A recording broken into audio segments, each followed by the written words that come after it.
지켜야 할 것이 참 많은데 그 중에서 제일 중요한 것들만 뽑아서 만드신 돌판에 새기신 그 계명이 바로 십계명입니다.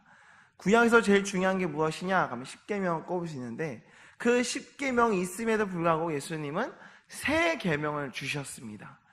그리고 나서 말씀하는 그 내용이 서로 사랑하라는 말씀입니다. 이 단순한 이 진리가 얼마나 중요한지 오늘 본문에 보십시오. 서로 사랑하라가 몇 번인지 제가 읽어보겠습니다. 새 계명을 너희에게 주노니 서로 사랑하라. 내가 너희를 사랑한 것 같이 너희도 서로 사랑하라. 너희가 서로 사랑하면 이로써 모든 사람이 너희가 내 제자인 줄 알리라. 자, 서로 사랑하라 몇 번 나왔죠? 네, 3번이나 나왔습니다. 예수님은 서로 사랑하라고 3번씩이나 우리에게 말하고 있다는 것입니다. 그러니까 예수님께서 너희들이 서로 사랑하길 원하는데 그 전에 앞서 예수님은 내가 우리를 어떻게 사랑하셨는지를 먼저 언급하시고요. 그 언급하신 그 사랑을 너희가 똑같이 함으로써 너희도 서로 사랑하길 원한다라고 말씀을 하십니다. 그렇다면 예수님께서는 우리를 어떻게 사랑하셨습니까? 는 것을 먼저 짚어봐야겠죠. 예수님이 우리를 어떻게 사랑하셨는가? 그 사랑이라는 것에 대해서 우리가 수만 가지 것들을 예로 들 수 있지만 저는 오늘 크게 2가지를 짚어보려고 하는데요. 그것은 뭐냐면 첫 번째는 성육신입니다. 하늘을 내려놓고 우리를 사랑하셔서 저 높은 거에서 이 낮고 낮은 이 땅에 내려오신 성육신을 첫 번째로 꼽고요. 두 번째는 우리를 위하여 죽기까지 자신의 목숨을 죽으면서까지 사랑하신 십자가를 말씀하고 싶습니다. 첫 번째는 성육신이고 두 번째는 십자가입니다. 이 성육신과 십자가를 통해서 예수님께서 우리를 얼마나 사랑하셨는지 나타내 보이시면서 내가 너희를 얼마나 사랑하는지를 분명히 알아라. 모르길 원하지 않는다. 내가 너희를 얼마나 사랑하는지 분명히 알고 그 분명히 알아서 너희도 그 사랑을 똑같이 사랑하기를 원한다라고 말씀하고 있는 것입니다. 그렇다면 예수님께서 우리를 십자가 사랑 그리고 성육신의 사랑을 해야 한다라고 가르치는데 너희가 그렇게 사랑을 하면 너희가 내 제자인 줄 안다. 누가요? 누가 그랬죠? 세상 모든 사람이 야, 저 사람들은 예수님의 제자야 라는 말이 나올 만큼 박수를 받을 만큼 서로 사랑해라. 어떤 사랑? 성육신 사랑, 십자가 사랑을 하라고 말입니다. 그래서 저는요 함께 나눌 말씀의 전개가 예수님이 어떻게 우리를 사랑하셨는가를 알면서 그 사랑을 우리도 이렇게 살아가면 되겠구나 하는 걸 깨닫기를 원합니다. 성육신 같은 사랑, 십자가 같은 사랑이 무엇인지 함께 살펴보겠습니다. 그럼 첫 번째는 뭘 할까요? 첫 번째, 성육신은 무엇인가? 성육신에 대해서 좀 알아봤으면 좋겠습니다. 예수님께서요 우리를 위해 낮아지셨습니다. 창세기 1장 1절 태초에 하나님이 천지를 창조하시니라 라고 말씀이 기록되어 있죠. 하나님께서요 태초라는 것을 창조하셨습니다. 태초라는 것은요 시간을 말합니다. 그러니까 시간의 개념이 없었는데 하나님이 시간을 만드셨다는 개념이에요. 예수님이 하나님인 건 아시죠? 자, 그럼 예수님께서는 시간을 만드신, 시간을 초월하시는 하나님이세요. 그런데 인간은요 그 시간 속에서 시간의 제한을 받고 나이가 먹어가면서 시간이 지나면 죽는 그런 연약한 존재가 바로 인간입니다. 그런데 태초라는 그 초월적인 하나님께서 인간의 몸을 입으셔서 시간이라는 개념 속에 갇혀 계셨습니다. 태초의 하나님이 천지라는 걸 만드셨어요. 하늘과 땅이요.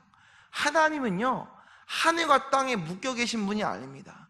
하늘과 땅을 통치하시는 분이세요.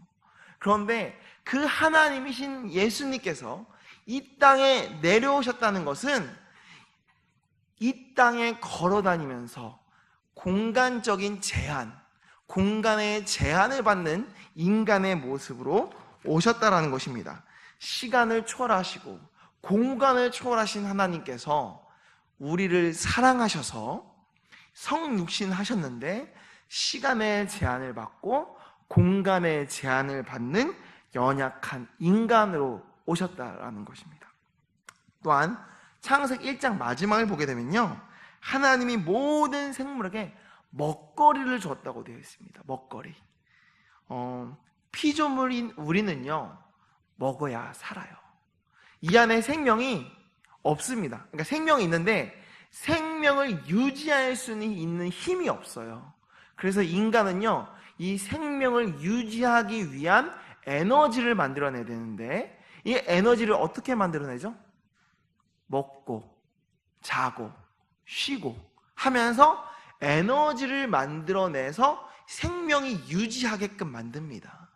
근데 하나님은요, 생명이 있으신 분이, 생명의 근원이세요. 먹으실 필요가 없고요, 주무실 필요가 없고요, 쉴 필요가 없어요. 그런 하나님께서 우리를 위해서 이 땅에 오셔서 먹고 자고 쉬러 오셨다는 겁니다. 시편 121편 4절은요, 이스라엘을 지키시는 이는 졸지도 아니하시고 주무시지도 아니하시리로다. 이것은 에너지의 생성을 위해 무엇인가를 이렇게 해야 하는 존재가 아니라는 것을 말하고 있습니다. 또한 출애굽기 3장 14절을 보게 되면요, 하나님께서 모세에게 말씀하세요. 나는 스스로 있는 자다. 그러니까 스스로 있는 자는 내 전에 누가 날 만들어낸 존재가 아니라는 거예요. 생명을 유지하기 위해 무엇인가 의존을 해야 되는 존재가 아니라는 거예요. 나 스스로 존재할 수 있는 존재, 무엇인가 먹어야 되는 것도 아니고 잠을 자야 되는 것도 아니고 누군가를 의존해야 되는 것이 아니라 나 스스로가 존재할 수 있는 존재가 누구냐? 바로 하나님이라는 겁니다. 그 하나님이신 예수 그리스도께서 우리를 사랑하셔서 먹어야만 하고 잠을 자야만 하고 또한 쉬어야만 하는, 그렇게 무엇인가 의존을 해야만 존재할 수 있는 연약한 존재로 내려오셨다. 생명이 있는 자가 그 생명을 버리고 생명을 의존해야 되는 존재가 되었다라는 게 바로 성육신입니다. 아까 말씀드린 대로 정리하면 시간의 제한을 받지 않는 자가 시간의 제한을 받고 공간의 자가 공간의 제한을 받고 또한 생명의 근원이었던 자가 생명을 어딘가 의존해야만 존재할 수 있는 그런 존재가 되는 그런 연약한 인간의 몸을 입었습니다. 왜요? 왜요? 우리를 사랑하시니까. 사랑하니까 예수님이 이 땅에 내려오신 거예요. 제가 좋아하는 영화 중에 어벤져스라는 영화가 있어요. 모르시는 분도 계실 겁니다. 그 영웅들, 히어로 영웅들이 나오는데요, 그 영웅들은요 힘이 막강합니다. 망치를 들고 막 번개를 쏘고요, 막 여기서 막 총을 막 빔 빵빵빵 하늘을 날고요, 그리고 막 총 쏴도 막 튕겨내는 방패도 있고요. 어마어마해요. 예수님이 오셨을 때 그렇게 오셨을까요?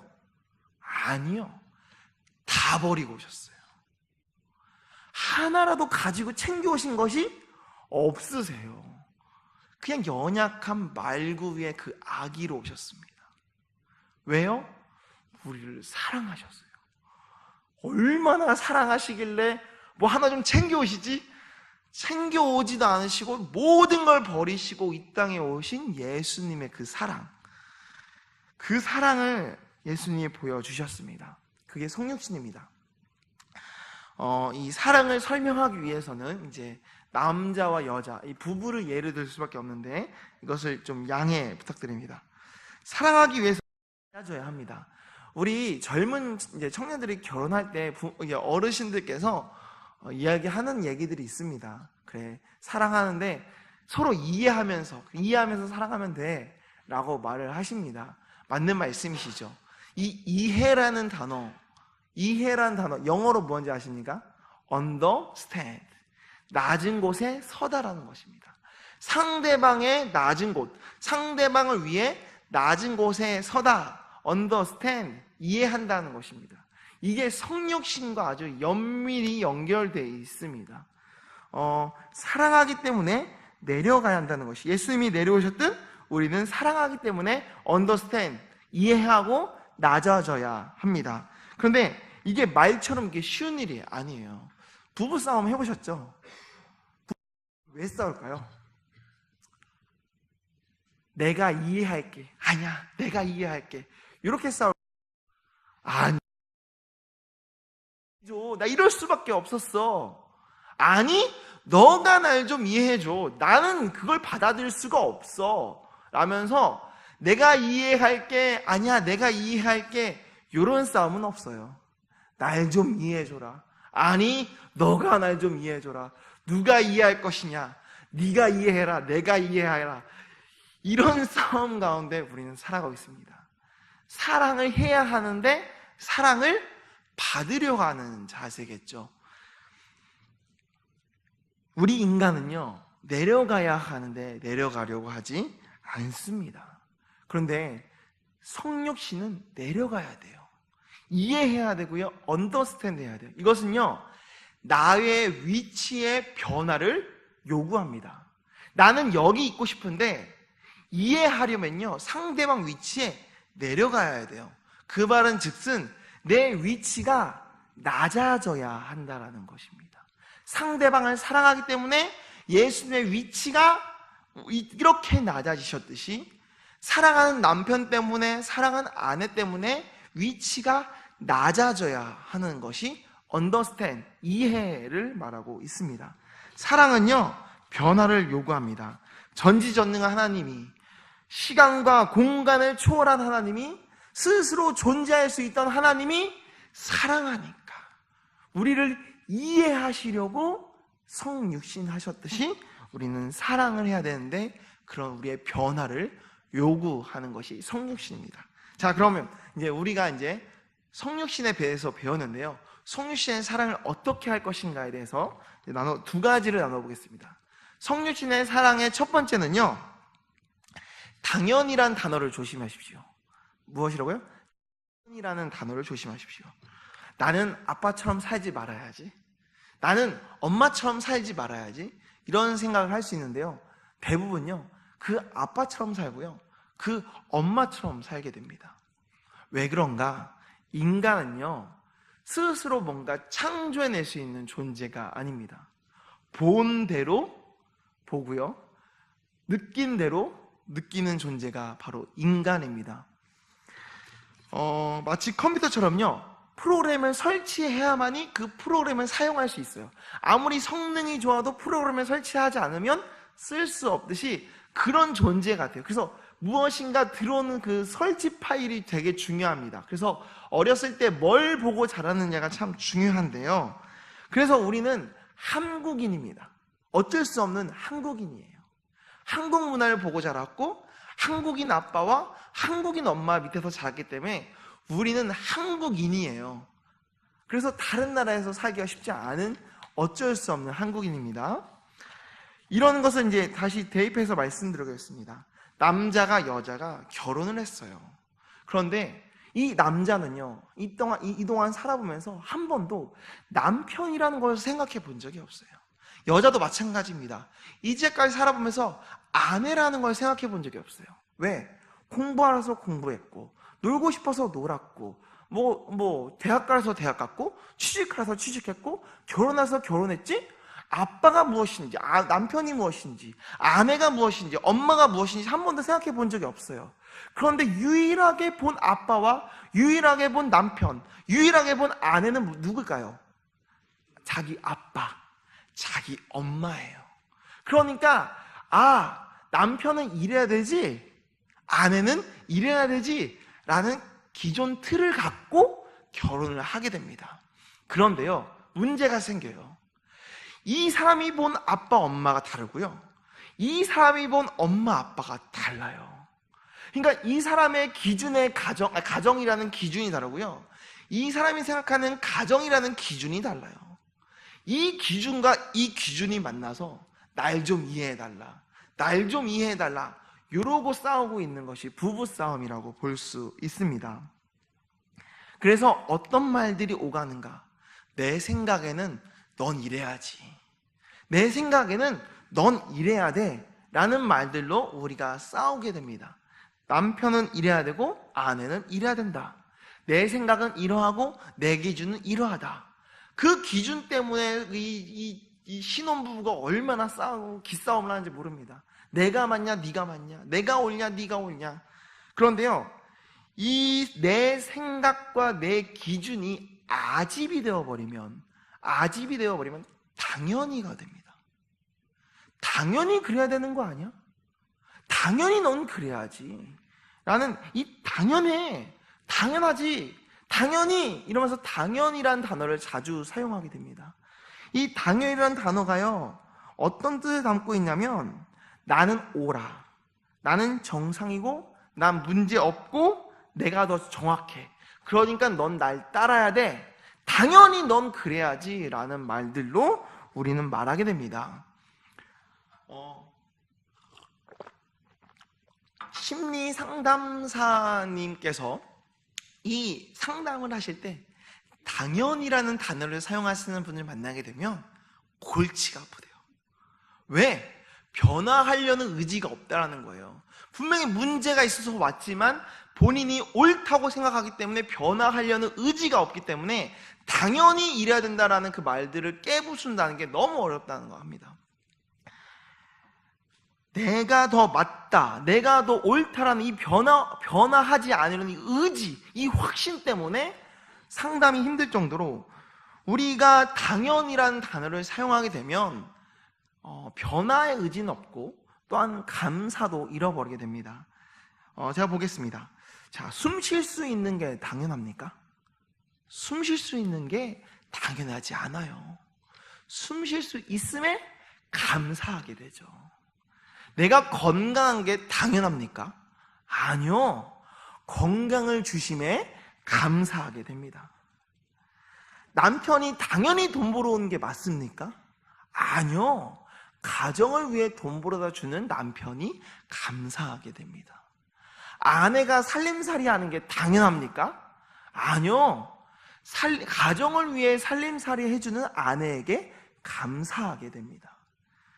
이렇게 당연하게 되면 감사도 잃어버리고 변화하려는 의지도 없어집니다. 그러나 당연히를 걷어버리면 감사할 게 너무 많아요. 그리고요, 내가 변화하려는 것이 의지가 생깁니다. 당연한 건 없어요. 오직 당연하신 분은 여호와 하나님뿐이고 하나님만 당연하지 어느 인간도 당연하지 않습니다. 한국 문화는 한국에서만 당연하지 다른 당연하지 않아요. 당연합니까? 한국에서만 당연해요. 미국 가면 다 반말이에요. 우리나라에서만 당연한 겁니다.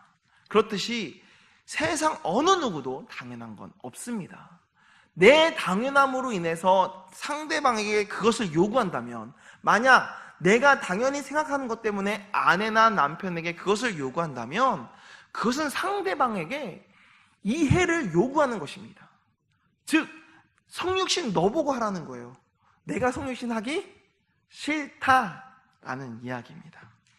자, 그러면 성육신 하려면 당연히를 버려야겠죠. 두 번째입니다. 두 번째는요, 게으름을 조심하십시오. 사랑할 때요, 우리가 노력을 해야 되는데 어떤 노력이 되냐? 상대방에게 관심을 가져주는 것입니다. 상대방의 관심을 가져주려는 노력이 필요해요. 그래서 귀 기울여주고 나의 이야기를 하고 이렇게 사랑으로서 사랑의 표현을 하는 노력을 해야 합니다. 그런데 이건 다 알고 있어요. 다 알고 있는데 다 누리고 있진 않습니다. 왜 그럴까요? 이렇게 관심 가져주고 귀 기울여주고 나의 일상생활 이야기하는 거는 다 알아요. 그런데 그게 다 귀찮아요. 귀찮기 때문에, 이 노력이 필요하기 때문에, 이 노력하기 싫어서 우리는 그것을 회피하게 된다는 것입니다. 변화하려면요, 내려가려면요, 움직임이 필요하고 에너지가 필요하고 노력이 필요합니다. 그런데 인간은 게을러요. 귀찮아요. 그래서 자기 자신을 그냥 가만히 내버려뒀으면 좋겠다라는 마음들이 있습니다. 사랑을 유지하려면 노력이 필요한데 인간은 게으릅니다. 예를 들어보겠습니다. 또 가정 이야기를 하겠습니다. 아주 정리정돈을 못하고 늘 방이 어지럽혀져 있고 대충대충 사는 남편이 있습니다. 그런데 정리정돈 잘하고 방을 늘 깨끗이 하고 세심한 살림살이 잘하는 아내가 만났어요. 자, 부부 생활 어떨까요? 주말이에요. 남편은 옷 벗은 그대로, 씻었는데 씻는 거 그대로 소파에 누워서 TV를 보고 있습니다. 이 살림살이 깔끔하게 하는 아내는 정리정돈하고 청소도 하고 하면서 남편에게 이제 참다 말하겠죠. 옷 좀 치워라. 어지럽힌 사람 따로 있고 치우는 사람 따로 있냐. 야, TV 좀 꺼라. 야, 청소 좀 하자. 이렇게 우리 말들을 하게 된단 말이죠. 그러면 이 TV를 돌리고 있던 이 남편이 아내의 이 말이 아주 사랑스럽고 달콤하고 귓가에 아주 향기로운 그런 소리로 들릴까요? 아니면 짜증을 유발하고 싫고 막 분노가 이르는 이 잔소리로 들릴까요? 전자입니까? 후자입니까? 후자예요. 왜 그럴까요?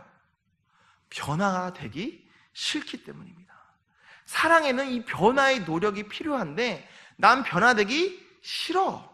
나는 이대로가 좋아. 라는 자세를 갖고 있기 때문에 그런 자세를, 그러면 왜 이런 현상이 일어나는가? 변화되기 싫었는데 자꾸만 아내는 나에게 변화를 요구하는 거예요. 정리정돈해라, 청소해라, TV 꺼라, 뭐해라. 자꾸만 변화를 요구하다 보니까 이 남편이 스트레스를 받고 화를 내고 싸우게 되는 것입니다. 게으름은요, 싫어합니다. 그리고 나 내려가기 싫어, 성육신하기 싫어 라고 말합니다. 그래서 우리는 변명을 하게 돼요. 나 힘들었어. 나 직장에서 얼마나 힘들었는데 날 좀 이해해줘. 나 좀 쉬고 싶어 라고 말합니다. 즉 누구에게 변화를 또 요구하죠? 아내에게 이제 변화를 또 요구하는 상황이 되어버립니다.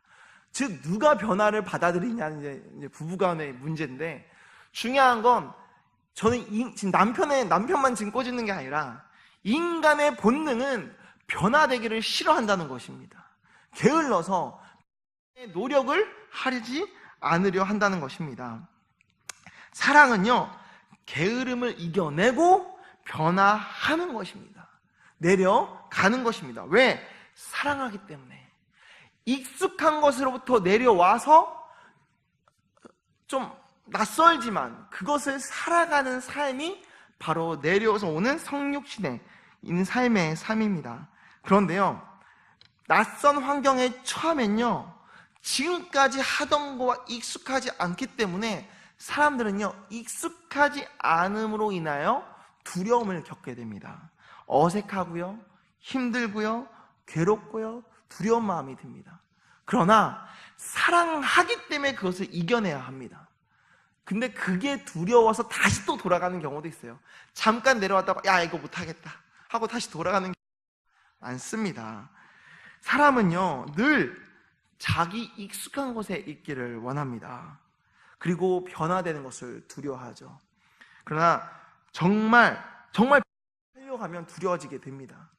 그러나 사랑하기 때문에 그 게으름을 이겨내고 두려움을 이겨내고 새로운 변화된 나로 거듭나야 합니다. 사랑하다 보면 어느새 예전과 다른 내 모습을 볼 수 있습니다. 그런 사람은요, 성육신을 만 가능합니다. 사랑하기 때문에 익숙하지 않은 세계로 들어간다는 것, 당연히를 버리고 게으름을 버린다는 것, 쉬울까요? 어려울까요? 어렵습니다. 아니요, 불가능해요. 인간에게는요, 불가능합니다. 그런데요, 예수님 말씀하세요. 가능하다고요. 왜? 내가 너희를 그렇게 사랑했다. 내가 너희를 그렇게 사랑한 것 같이 너희도 서로 사랑하면 된다. 즉, 예수 그리스도의 사랑을 입은 자들은 그런 사랑을 할 수 있다라는 것입니다.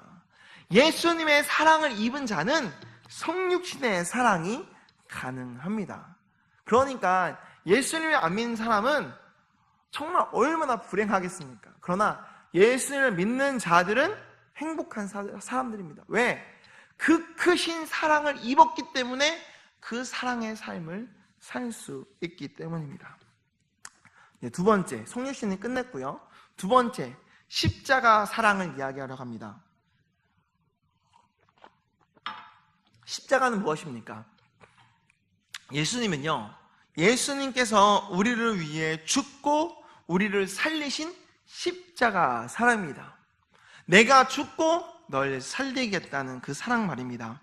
예수님은 우리를 사랑하셔서 죄가 없으신데도 우리 죄를 대신하여 십자가에 지셨습니다. 우리 대신에 목숨을 걸고 사랑하신 것입니다. 어떻게 사랑해야 될까요? 내가 너희를 사랑한 것 같이, 내가 너희를 목숨 걸고 사랑한 것 같이 너희도 서로 사랑해라 라고 말합니다. 목숨 걸고 사랑하는데 누가 말릴 수 있겠습니까? 목숨 걸고 사랑하는데 누가 그 사랑을 끊을 수 있겠습니까? 로마서 8장에 이런 말씀이 있습니다. 누가 우리를 그리스도의 사랑에서 끊으리요? 환난이나 곤고나 박해나 기근이나 적신이나 위험이나 칼이냐? 내가 확신하노니 사망이나 생명이나 천사들이나 권세자들이나 현재일이나 장래일이나 능력이나 높음이나 깊음이나 다른 어떤 피조물이라도 우리를 우리 주 그리스도 예수 안에 있는 하나님의 사랑에서 끊을 수 없으리라. 그 어떤 것도 주님의 사랑으로부터 우리를 끊어낼 수 없습니다. 왜냐? 우리를 그렇게 목숨 걸고 사랑하신 그 사랑이기 때문입니다.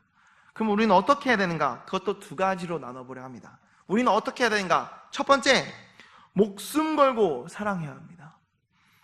예수님은요, 십자가에 돌아올 때, 야, 나 힘들다. 야, 나 그만할래. 야, 안 되겠다. 도저히 안 되겠다. 나 그만할래. 라고 하시지 않으셨어요. 예수님은요, 우리를 적당히 사랑하지 않으셨습니다. 적당히 사랑하면 안 돼요. 여러분, 요즘 청년들 세대 중에 요즘 포기 세대, 많은 포기 중에 이제 최대 이제 7포까지, M포까지 있지만 7가지 포기 세대 중에 가장 그 중에 포기한다면 1등이 뭔지 아십니까? 결혼입니다. 많은 것을 포기해야 되지만 그 중에 가장 포기하라면 뭘 포기하겠냐? 결혼을 왜 그러냐? 하는 말이 내 주변에 행복하게 사는 사람을 본 적이 없대요. 그렇게 말하면 내 주변에 행복하게 사는 사람을 본 적이 없는데 내가 왜 그런 사랑을 해야 되느냐라고 말을 합니다. 그 말은 즉시 돌려보면 무엇인지 아십니까? 내 주변에 목숨 걸고 사랑하는 사람을 본 적이 없어요 라는 말과 똑같습니다. 목숨 걸고 사랑하는데 왜 행복하지 않을까요? 목숨 걸고 사랑하지 않기 때문이에요. 그냥 적당히 사랑하는 것이죠. 이게 십자가에 죽을게. 야, 너무 아프다. 야, 나 그만할래. 야, 나 힘들다. 야, 안 되겠다. 야, 적당히. 이 정도까지만 사랑할게. 아니야, 할 수 있는 만큼까지만 내가 사랑하는데 이 정도는 내가 못할 것 같아. 라는 어느 선까지만 사랑하는, 적당히 사랑하는 정도가 바로 인간의 사랑이라는 것입니다. 참고 참디다 폭발해서 야, 더 이상 라는 말입니다. 여러분, 참는 건 죽은 게 아닙니다. 참는 건 그냥 참는 거예요. 죽은 자는 말이 없어요. 죽은 사람 시체를 찔러보십시오. 이럽니까? 아니요. 죽이지 않은 찔러도 가만히 있어요. 찔러도 비명 지릅니까? 아! 합니까? 아니요. 비명도 없어요. 죽은 자는 죽었습니다. 근데 누가 비명 지르죠? 참는 자가 아이씨. 이 참는 자는요, 참다 용수철처럼 팍 튀어오르게 되어 있습니다. 왜요? 죽는 게 아니라 참는 사랑을 하고 있기 때문입니다. 예수님 십자가에서 참았나요? 죽었나요? 죽었습니다. 목숨 걸고 사랑한 사람은요, 죽습니다. 예수님이 우리를 위해서 성만찬을 베풀어 주셨습니다. 내 살을 먹고 내 피를 마셔라. 왜 그러셨을까요? 나의 살과 내 피를 마셔서 우리 보고 생명 없는 자 되지 말고 생명 있는 자가 되라. 내 살과 피를 준다는 것은 내가 죽는 것을 말합니다. 내 살과 피를 먹고 너 살아라 말입니다. 가시고기 아시죠? 그 가시고기, 아빠 그 가시고기가 새끼 가시고기들이 이제 부화할 때 먹을 게 없으니까 자기 자신을 주듯이 말입니다.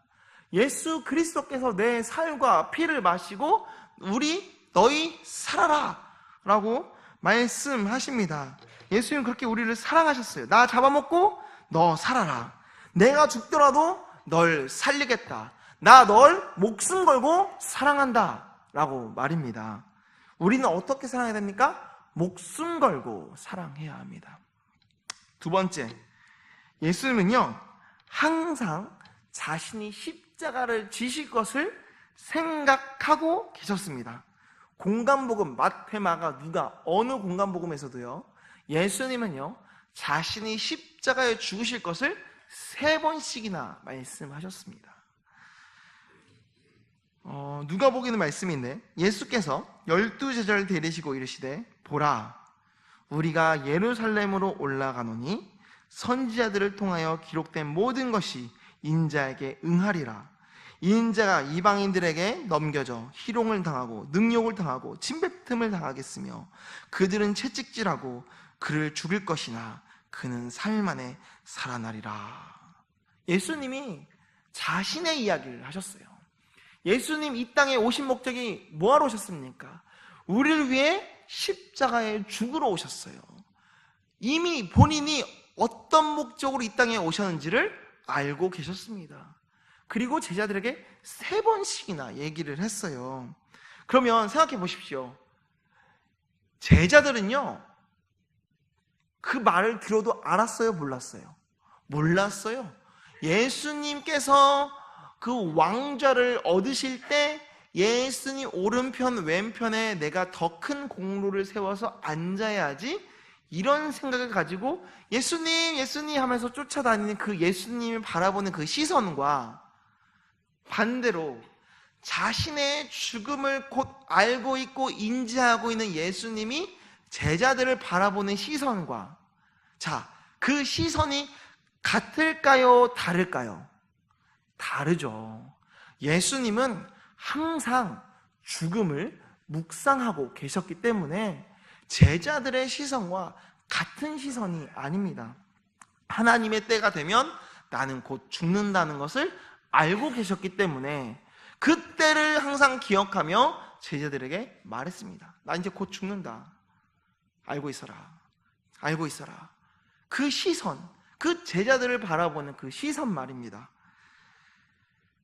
여기서 우리는 지혜를 배워야 되는데요. 우리의 인생은요, 태어났지만 언제 어떻게 죽을지는 아무도 모릅니다. 그래서 우리는 항상 오늘이 마지막이라는 생각을 갖고 우리는 살아야 합니다. 초대교회 때 로마의 압제의 핍박을 받아서 신앙생활을 지키던 분들이 이제 동굴로 이제 숨었는데 이제 그 지역은 이제 카타콤이라고 하죠. 이제 이렇게 막 굴 파져 있는 곳. 그들이 몰래 신앙생활을 지켰는데 그 안에서 촛불을 켜가면서 생활할 수밖에 없었습니다. 근데 그 촛불을 볼 때 자기 인생과 똑같은 거예요. 언제 어떻게 죽을지 모르니까요. 그래서 그 촛불을 끄기 전에 자기 인생이 하고 죽는 것을 생각하면서 하나님, 오늘이 마지막일 수 있겠네요.